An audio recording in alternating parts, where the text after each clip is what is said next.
പാവം പയ്യനാ, നമുക്ക് വേണ്ടപ്പെട്ടയാളാ. അതന്നൊരു അബദ്ധം പറ്റിയതാ. അവരുടെ കാര്യം ചെയ്, സസ്പെൻഷൻ റദ്ദാക്കി അവനെ സർവീസ് എടുക്കാൻ നോക്ക്. അതാ നല്ല നടപടി. എടുത്തരും സാറേ. താങ്ക്സ്. വെള്ളമടിച്ച് ആഫീസറെ തെറി വിളിച്ച നിന്നെയൊക്കെ പിന്നെ പഴയ ഒരു പ്രവർത്തകന്റെ മകനാണല്ലോ എന്ന് വിചാരിച്ചാ അല്ലേ? വെള്ളമടിച്ച് ഇനി ആഫീസിൽ നിന്ന് വെള്ളം ഉണ്ടാക്ക്. ഇനി അങ്ങനെ ചെയ്യില്ല സർ. റാസ്കൽ, അന്തസ്സില്ലായ്മ കാണിക്കുന്നു വേണോ അന്തസ്സൊക്കെ. ബാബാ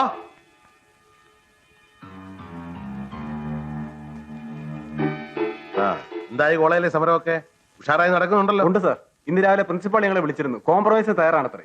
ഞങ്ങൾ സമരം പിൻവലിച്ചാലോ എന്ന് ആലോചിക്കുക. അപ്പൊ പ്രശ്നങ്ങളൊക്കെ തീർന്നു സർ. തീർന്നു. എന്നാലേ പ്രശ്നങ്ങൾ തീർന്നിട്ടില്ല. അതെന്താ ചേട്ടൻ അങ്ങനെ പറഞ്ഞു? വിവരദോഷികളെ, ലോകം ഉള്ളിടത്തോളം കാലം പ്രശ്നങ്ങൾ അവസാനിക്കില്ല. അവസാനിപ്പിച്ച ശരിയാവില്ല. മനസ്സിലായോ? ഇപ്പൊ മനസ്സിലായി. എന്ത് മനസ്സിലായി? പ്രശ്നങ്ങൾ ഉണ്ടാക്കുന്നതിലാണ് നിങ്ങൾ മിടുക്കാറേണ്ടത്, പരിഹരിക്കുന്നതിലല്ല. അത് ഞങ്ങൾ ആകെ കുറച്ച് പേരാ സംഘടനയിലുള്ളത്. ബാക്കി 1000 വിദ്യാർത്ഥികൾ ക്ലാസ് കയറുമ്പോ ഞങ്ങൾ എന്ത് ചെയ്യും? ജോണേ ഉള്ളത് 2 എണ്ണം മതിയടോ. തലയ്ക്കകത്ത് മൂള വേണം. മന്ത്രി സദാശിവൻ രാജിവെക്കണമെന്ന് പറഞ്ഞ് അടുത്ത ആഴ്ച അവര് സമരം തുടങ്ങാൻ പോവാ. അതിന് മുമ്പ് വേറെ എന്തെങ്കിലും ഡിമാൻഡ്സ് ഉണ്ടെന്ന് നിങ്ങൾ കോളേജ് പൂട്ടിക്കണം. അല്ലേ സമയമില്ല.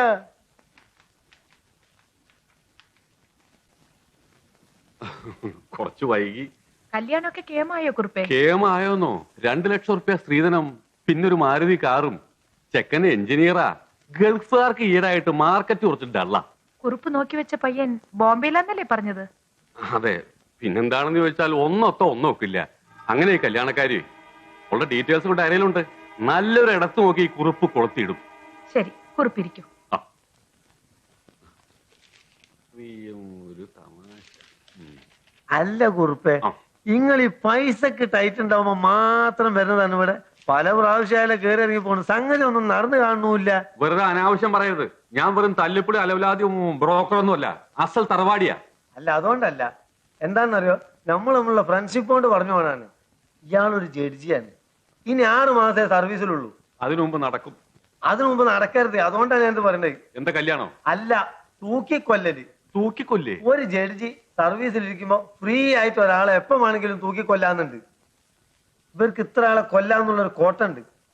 എനിക്ക് തോന്നുന്നു ഇപ്രാവശ്യം മൂപ്പര കോട്ടയിൽ കുറുപ്പിയേട്ടന്റെ കാര്യം ഓക്കെ ആയി പോകുന്നത് തന്നെയാണ്. എന്താ ചിരിക്കണേ? മോർത്തറിയിൽ ഐസിലിട്ട് വെക്കേണ്ട തലയാണല്ലോ വിചാരിച്ചിരിച്ചു പോയതാ. അയ്യോ, ജഡ്ജി താനാവാതിരുന്ന നാട്ടുകാരുടെ ഭാഗ്യം. ഇപ്പൊ അതൊന്നും വേണ്ടിയിരുന്നില്ല. എല്ലാം ഭംഗിയായിട്ട് നടന്നതിന് ശേഷം മതിയായിരുന്നു. ഞാൻ വരട്ടെ.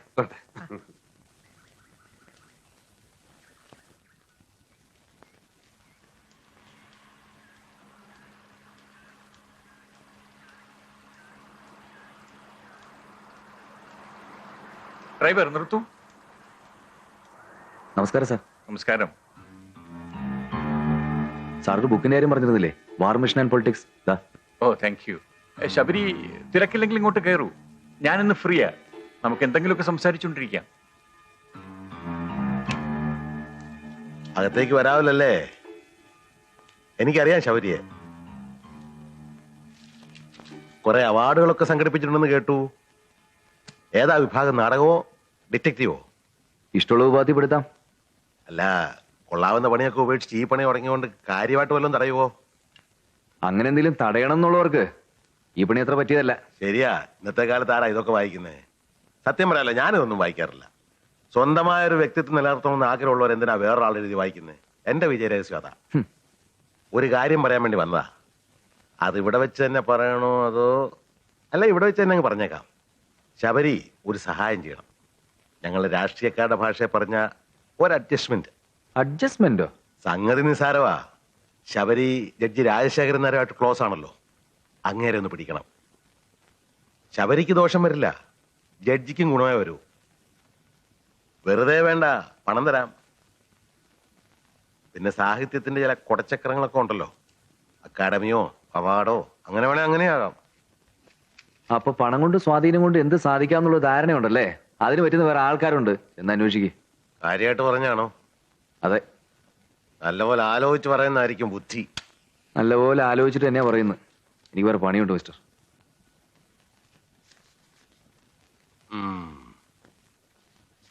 ഇതൊന്നും കാര്യമായിട്ട് എടുക്കണ്ട, ഒരു തമാശ വിട്ടുകളാ.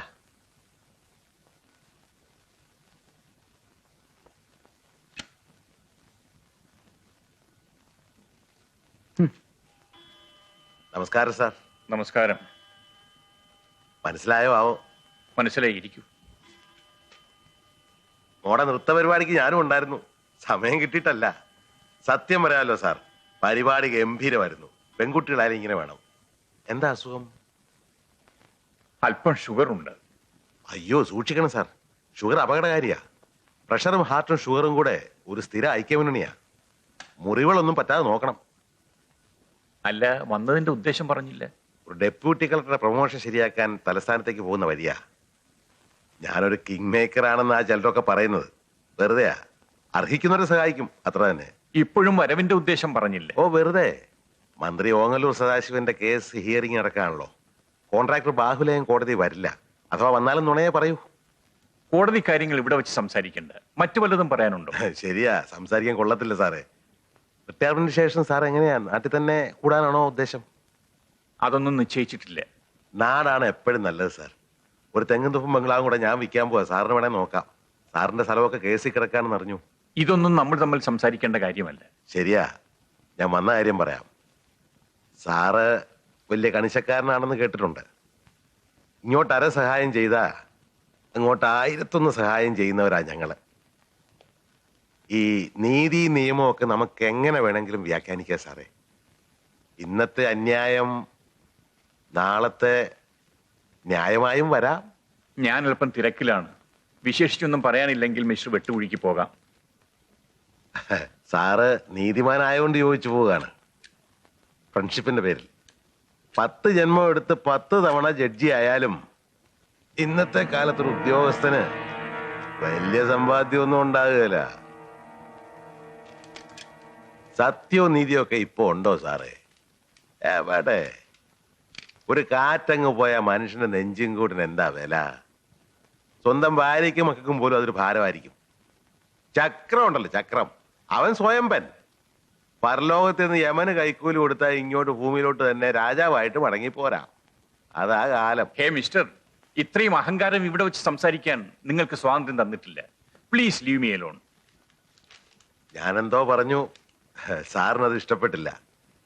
സത്യത്തിൽ അവമര്യാദയാണെന്നും പറഞ്ഞില്ല. നീ ഇപ്പൊ സാർ എന്നെ പിടിച്ചു പുറത്താക്കിയാലും ഞാനതങ്ങ് സഹിക്കും. എല്ലാറ്റിനും ഒരു അനന്തരഫലം ഉണ്ടല്ലോ. പണ്ടൊരു ചെറുപ്പക്കാരൻ DYSP എന്നോട് കളിക്കാൻ വന്നു.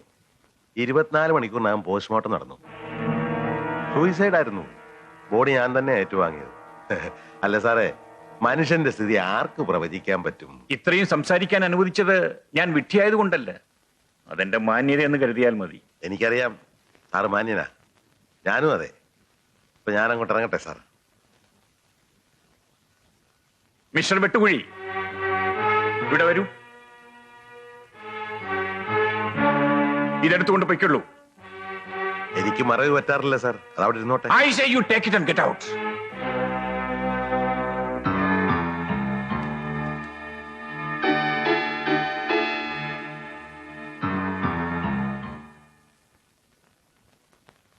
നല്ലോണം മണ്ണളൊക്കെ. എന്താപ്പായി, സാറിന്റെ കാര്യങ്ങളൊക്കെ ശരിക്കും നോക്കുന്നുണ്ടോ? നല്ലോണം നോക്കുന്നുണ്ട്. ജഡ്ജി സാറിന് നല്ല പരിചയമല്ലേ? പിന്നെ ഞാനും പുള്ളി വലിയ ഫ്രണ്ട്സാ, ഒരുമിച്ച് പഠിച്ചവരാ. എന്താ പറയട്ടെ? സ്വാമി ശരണം. ഈ വെട്ടുകുഴിയും വലിയ പഠിപ്പുകാരനല്ലേ? കണ്ടാ തോന്നില്ല കേട്ടാ. ഒന്നിച്ച് പഠിച്ചതാണെങ്കിൽ അത് 1-ാം ക്ലാസ്സിലാവാനേ തരമുള്ളൂ. അതിനപ്പുറത്തോട്ട് എന്തായാലും ഇല്ല, തീർച്ച. മുഖമൊന്ന് മാറ്റിയേ. ഇയാൾ ആരെയോടെ നോക്കുന്നേ? മാസം വല്ലതും ഞണ്ണണ്ടായോ? സർക്കാർ വക സ്ഥാപനമോ? ജോലി ചെയ്യടോ. നമസ്കാരം സാർ. വരൂ, ഇരിക്കൂ.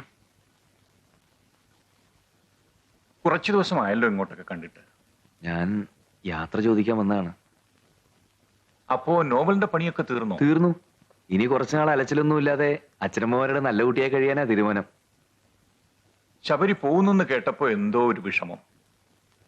ചെറുപ്പമാണെങ്കിലും തുറന്ന് സംസാരിക്കാൻ പറ്റിയൊരു ഫ്രണ്ടായിരുന്നു ശബരി.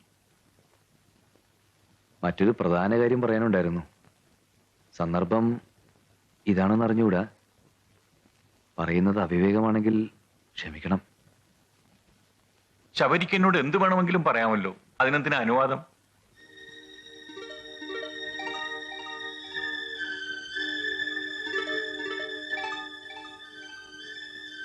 പറയൂ. ദേവിയെ എനിക്ക് വിവാഹം കഴിച്ചാൽ കൊള്ളാമെന്ന് ആഗ്രഹമുണ്ട്.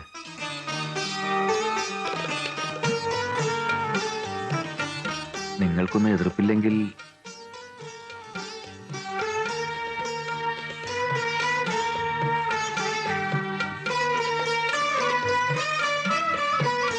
എല്ലാം ആലോചിച്ച് തന്നെയാണോ ഈ പറയുന്നത്?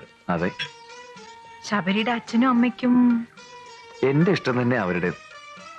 എങ്കിൽ എനിക്കിനി ഒന്നും പറയാനില്ല. ദേവിയുടെ സമ്മതം കൂടി ഒന്ന് അറിഞ്ഞാൽ കൊള്ളായിരുന്നു. അതിനെന്താ, അവളോട് തന്നെ ചോദിക്കാല്ലോ. ദേവി,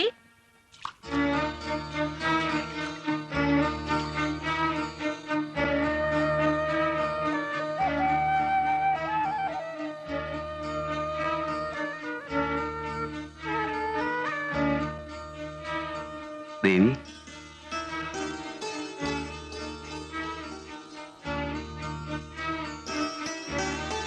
ദേവിയെ എനിക്കിഷ്ടാ. പെണ്ണിയൊതുക്കല് കഴിഞ്ഞു. ഇനി ദേവിയുടെ സമ്മതം അറിഞ്ഞാ മതി. എന്താന്നും മിണ്ടാത്തത്? എന്നെ ഇഷ്ടമല്ലേ? ദേവിയോടാണ് ചോദിക്കുന്നത്, എന്നെ ഇഷ്ടമല്ലേ എന്ന്. എന്തെങ്കിലും ഒന്ന് പറയൂ. ആഹാ, പറയില്ല അല്ലേ? എന്നാ ഇതിന് എന്തെങ്കിലും ഒരു മറുപടി കിട്ടിയിട്ടേ ശബരി പോകുന്നുള്ളൂ.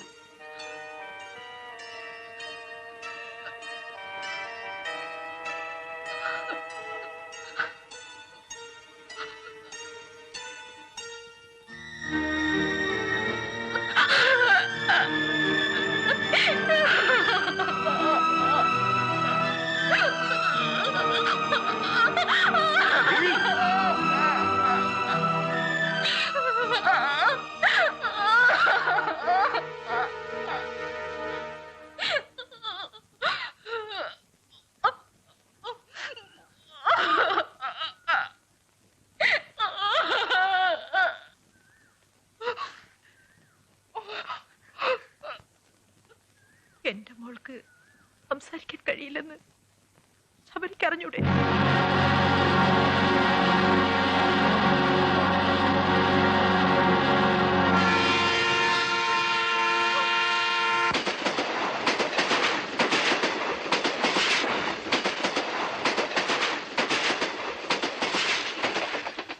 വലിയ മിടുക്കായി പോയി. വാചാലമായ പ്രകൃതിയെപ്പറ്റി കഥ എഴുതിയ കവി കാമുകിക്ക് മിണ്ടാൻ വയ്യാന്നറിഞ്ഞപ്പോ ഒന്നും മിണ്ടാതിങ്ങി പോന്നു. അസലായി. അതല്ല ശേഖരേട്ടാ, പെട്ടെന്നൊരു തീരുമാനത്തിലെത്താൻ കഴിയുന്നില്ല. ശേഖരേട്ടൻ എന്തെങ്കിലും ഒരു വഴി പറഞ്ഞു തരണം. ആട്ടെ, ഞാൻ പറഞ്ഞാൽ താൻ അവളെ വേണ്ടെന്ന് വെക്കൂ? അതെന്തായാലും ഇല്ല. ഞാൻ ആകെ ആശയക്കുഴപ്പത്തില എന്റെ ശേഖരേട്ടാ. അച്ഛനും അമ്മയ്ക്ക് തീരെ പിടിക്കില്ല. ഭഗവതി ഉറക്കമുണർത്താൻ ഒരു ഊമ പെൺകുട്ടിക്ക് ആവുമോ എന്നൊക്കെയായിരിക്കും അവരുടെ ന്യായം. ഇനി രണ്ടു വഴികളേ ഉള്ളൂ. ഒന്നുകിൽ താൻ കഴിഞ്ഞതൊക്കെ മറക്കാം. അത് വയ്യ ശേഖരേട്ടാ. എന്നാൽ ആണത്തമായിട്ട് അവളെ വിളിച്ചിറക്കി ഒന്നിച്ച് താമസിക്കാം. പക്ഷെ അച്ഛനും അമ്മയും അവരുടെ ഇഷ്ടം കൂടി നോക്കണ്ടേ? ശേഖരേട്ടൻ എന്റെ ഒപ്പം വന്ന് അവരെങ്ങനെയെങ്കിലും ഒന്ന് കൺവിൻസ് ചെയ്യിക്കണം പ്ലീസ്.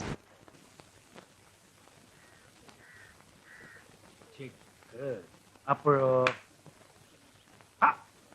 തങ്കമണി, ഇന്ന് മഴ പെയ്യും. അയ്യോ, കുറച്ച് നെല്ല് ഉണക്കാനുണ്ടായിരുന്നു. മഴ പെയ്താ ഇന്ന് ദുരിതാവുമല്ലോ. അപ്പോ മന്ത്രി രാജാവിനെ പിടിക്കാനുള്ള പരിപാടിയാ. നിക്കട്ടെ നിക്കട്ടെ. നിൽക്കാനല്ല, ഇരിക്കാൻ തന്നെ വന്നതാ. ഇരുന്ന് പറയേണ്ട കാര്യ.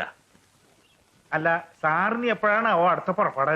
അങ്ങനല്ല, ഇനി ശബരി ഇവിടെ സ്ഥിരതാമസമാക്കാൻ പോവാ. അപ്പൊ സാധാരണ മഴയല്ല, പെരുമഴ തന്നെ പെയ്യും. ചേച്ചി, മാഷേ, മുഖവരയില്ലാതെ വിഷയത്തിലേക്ക് ഇറക്കാം. ശേഖർജിയുടെ കൂടെ കൂടി ഇവൻ വഷളായി എന്നാണല്ലോ നിങ്ങളുടെയൊക്കെ ധാരണ. എന്നാൽ വിദ്യാഭ്യാസവും സൗന്ദര്യവും തറവാടിത്തവുമുള്ള ഒരു പെൺകുട്ടിയെ ഇവൻ കണ്ടുവച്ചിട്ടുണ്ട്. നമുക്കതൊക്കെ നടത്തി കൊടുത്താൽ എന്താ?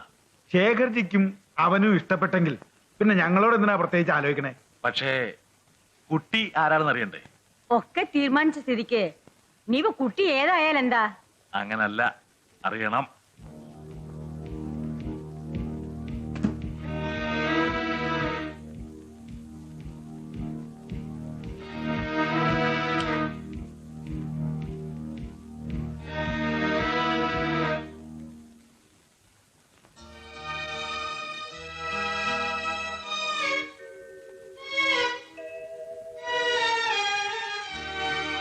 ഇന്റർമീഡിയറ്റിന് പഠിക്കുമ്പോ ഒരു പനി വന്നു. അങ്ങനെയാ തുടക്കം. പെട്ടെന്ന് ശബ്ദം നഷ്ടപ്പെട്ടു. തറവാട്ട് ക്ഷേത്രത്തിലെ ഭഗവതിയുടെ കാരുണ്യം കൊണ്ട് ആറ്റുനോട്ടുണ്ടായതാ ഇവൻ. അതും കല്യാണം കഴിഞ്ഞ് 12 വർഷത്തിന് ശേഷം. യവനാണ് ഈ തറവാടിലെ അവസാനത്തെ കണ്ണി. ഈ താഴ്വഴിയിൽ പെൺമക്കൾ ഇല്ലാത്തത് കൊണ്ട് യവൻ കൊണ്ടുവരുന്ന പെൺകുട്ടി വേണം ഭഗവതിയെ ഉണർത്താൻ. അങ്ങനെയാ പ്രശ്നത്തിൽ തെളിഞ്ഞത്. ആ നിലയ്ക്ക് യവനൊരു ഊമ പെൺകുട്ടിയെ കല്യാണം കഴിച്ചോണ്ടെന്നാൽ എന്താണ് നീ ഒന്നും ആലോചിക്കാതെ? എല്ലാം ആലോചിച്ചിട്ട് തന്നെയാ. നിന്റെ തോന്നിയാസിന് വിടാൻ ഞങ്ങൾ തയ്യാറില്ലെങ്കിലോ? ഇത്രയും കാലം കൂടെ കൊണ്ട് നടന്നത് ഇതിനായിരുന്നു അല്ലേ? ഇത് പറയാൻ വേണ്ടി ശേഖർജി ഇവിടെ വരാനേ പാടില്ലായിരുന്നു. ഭഗവതിക്ക് അനിഷ്ടമായ ഒരു കാര്യം ഇല്ല, അതൊരിക്കലും ഇവിടെ ഉണ്ടാവില്ല. തീർച്ചയാ.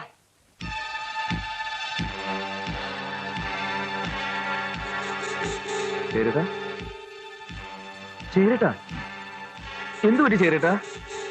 ചേരട്ടാ.